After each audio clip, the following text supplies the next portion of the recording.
Well, thank you very much. Let's see.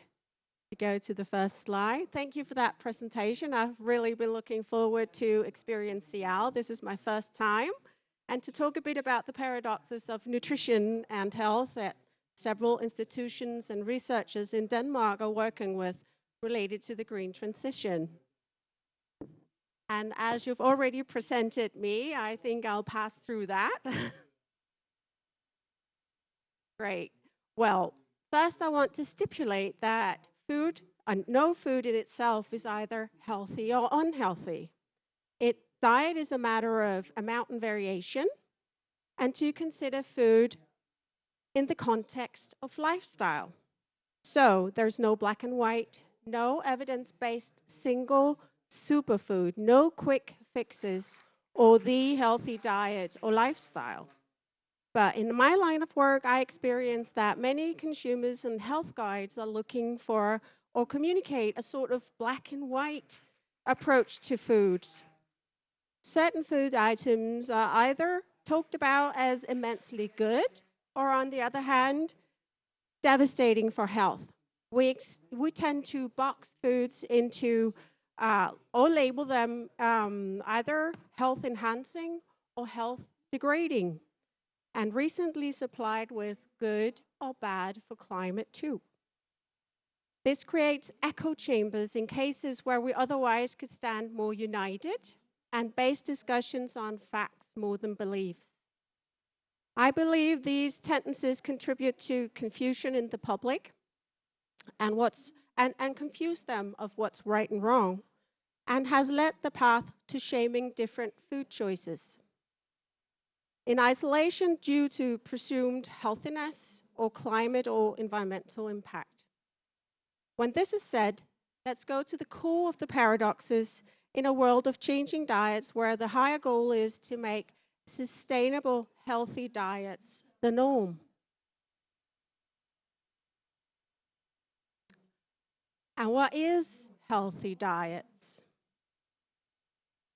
According to the UN agencies Food and Agriculture Organization and World Health Organization, a definition of a sustainable diet comprises of 4 different elements. It's human health, it's economic vitality, it's environmental health, and in all, cultural acceptability, and under that, social equity. In other words, a sustainable food production system should supply enough nutrients as a natural prerequisite for human health. When we peel off all the layers of pleasure and taste and preference and personal diets and such out of eating, we basically eat to get nutrients. Well, that is to develop and maintain our bodies, that is. It should also be affordable for everyone to buy a sustainable diet and to sustain profitable businesses. In order to exist, consumers will not buy a healthy and sustainable diet if they don't have enough money to buy it. Recommendations of a sustainable diet will then have absolutely no health-enhancing effect in reality. A sustainable food production has to take place in respect to planetary boundaries and preserve the Earth's environmental health. To support global planetary health, we need to find the most reasonable way to maintain the different productions at areas where most efficient in terms of climate and environment. We're facing increasing demands for food, for nutrients towards a population of 10 billion people in 2050. We keep below an increased temperature of 2 degrees, then we strive to produce more for less. And what's not always considered when tackling sustainable diets is the cultural acceptability. If national guidelines are skewed towards food categories that is not generally accepted in a given population, the likelihood of the diet being accepted is very slim. Roughly, you can say that food, if not eaten, will give us zero nutrients and often end up as food waste and therefore a waste of energy too. In Denmark, we've had discussions about putting insects on the menu, as they are a common source to protein in areas of Africa and South America. Though insects seem to have a lower carbon footprint than other animal sources of protein, they're not culturally acceptable in many Western countries and therefore not likely to be introduced as one of the major sources of protein, but it's there. That brings me back to the necessity of eating to get enough nutrients to maintain the human body. The complexity of human nutrition is not fully understood, and we have to make assumptions about the best way to go. We have not yet fully understood and may never fully understand the healthiness and the healthiest combination of foodstuffs, as we as individuals have different prerequisites and needs for nutrition and even throughout life. Where we stand today, assumptions about the extensions of the effect on the planet's health of changing diets and eventually shifting food production are so great that ruling calculations could solely be mistaken in either direction. But we need to take action and see where actions bring us. We need to take action on the basis of the best knowledge available, and this includes making a lot of assumptions. Otherwise, we'll get nowhere. But this also means we have to be ready to reevaluate very often to redefine the assumptions made previously. So, I would say the best health guidance for everyone is balance is everything. Balance various foods to balance intake of nutrients and energy, and thereby balance the comfortable weight of the body. An assumption is that this will also give more balance to planetary boundaries and health. To my knowledge, covering the needs for nutrients is easiest done by including all food groups in the diet. The perfect health-enhancing balance of food groups is not known yet. It's the first of all an individual line, and the need for nutrients changes throughout life, as I said before. The optimal diet is not one size fits all. We're now facing potential shifts in dietary guidelines where we need to find new balances that take both human health, the planet's health, cultural acceptability, and affordability into play. Nutrition-wise, there are issues we need to be aware of in diet shifting. Protein, to take a nutrient that for a long time have been of great interest in securing human health and optimization. In the green transition, protein quality is of higher importance than ever before. In the EU, the Green Deal and Farm to Fork agitate to shift from an animal-sourced to a plant-sourced protein. This is a movement we see happening in most Western countries. This shift in food sources have also been picked up by the ongoing revision of the Nordic nutrition recommendations and eventually in all the Nordic national dietary guidelines. In Denmark, the authority have already in 2021 introduced dietary guidelines that built carbon footprint into the dietary guidelines.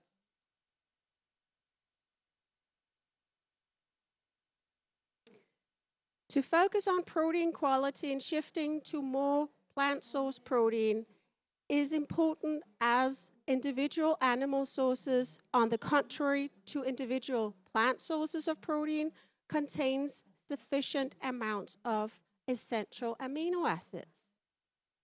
This barrel you see behind me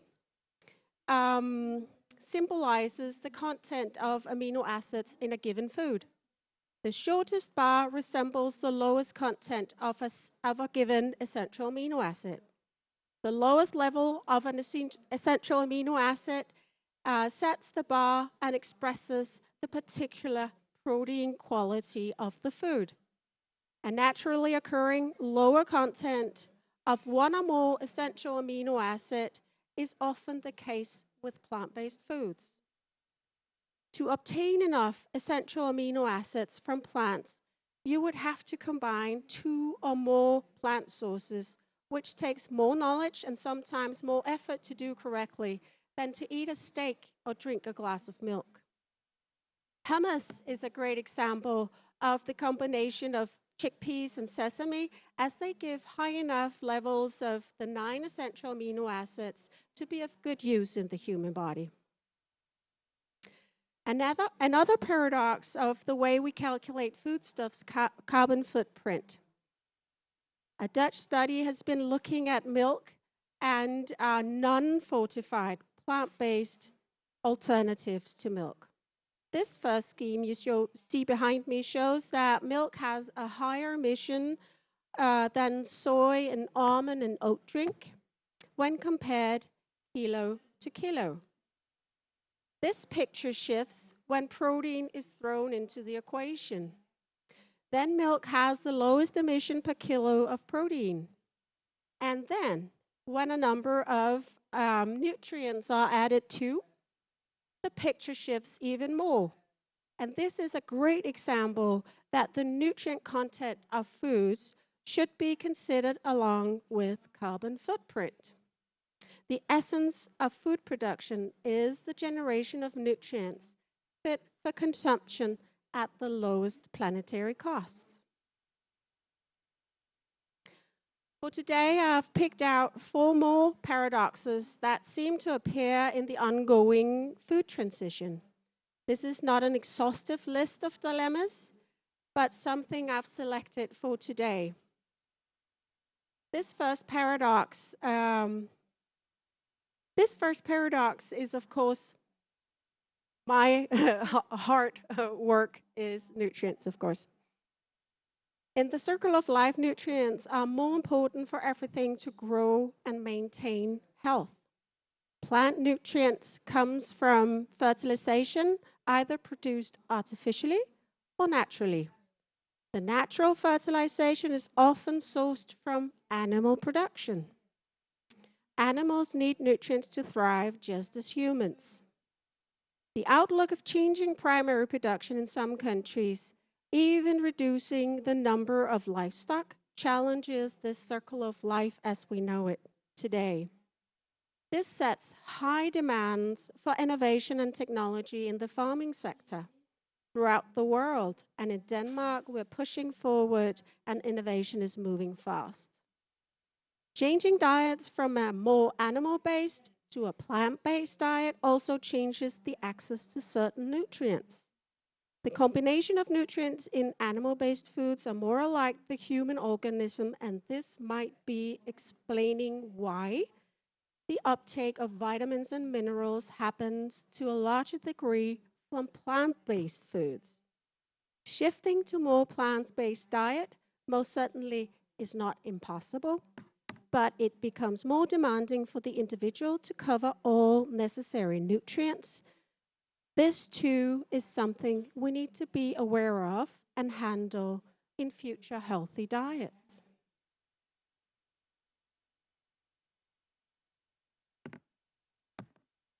I forgot to shift that. Now you can see all the beautiful photos of Denmark. Move on. The next paradox is food waste, because it's something a vast majority of Danish businesses work with. Reducing food waste makes some of the otherwise wasted nutrients come to good use. We aim to waste less, a lot less than 1/3. In Denmark, we work intensely to reduce the waste of food. In a Danish population of 5.7 million, households waste about 247,000 tons per year. That's just the households. This amounts to 46 kilos per capita per year. And in total, as a country, food waste adds up to 800,000 tons annually. Most of this is generated by fruit and veg, which amounts to about 41% of the total food waste.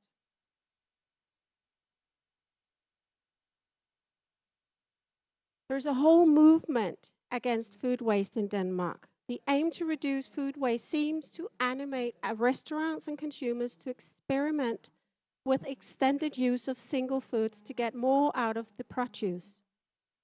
This is, in most cases, a noble cause, but sometimes we're not aware of what we're dealing with. We have cases where consumers have used rhubarb leaves in smoothies. We have cases where restaurants have used raw or pickled elderberry, and both these cases are actually toxic. So are mushrooms and legumes if you don't treat them right.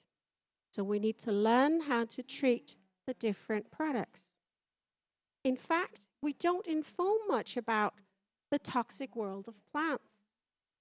Many plants produce natural toxins to save themselves from being snacked on while growing.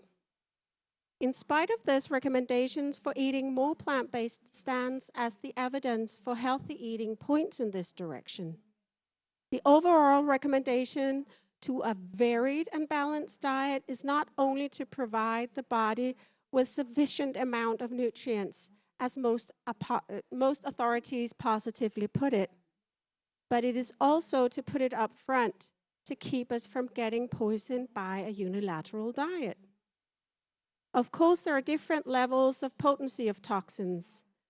We are aware of how to handle the well-known foods to avoid toxins, for example, to throw away the green and scarred potatoes, and to not char the steak, and toss the moldy plums and the bitter-tasting squashes. My message is that however you choose to combine food items, plant-based or animal-based, it's hard to avoid these compounds. And this underpins why it is so important to eat a varied diet and not to be afraid of eating.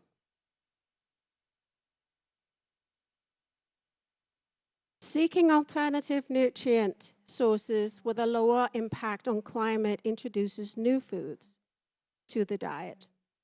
This brings on a whole new world of handling food safety.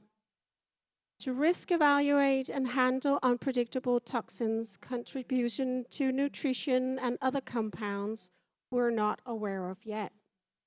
It's a given that it's easier said than done, but we have to push forward the green transition. Denmark has for many years been well known to have high standards of food safety. This high standard has historically opened doors to export markets.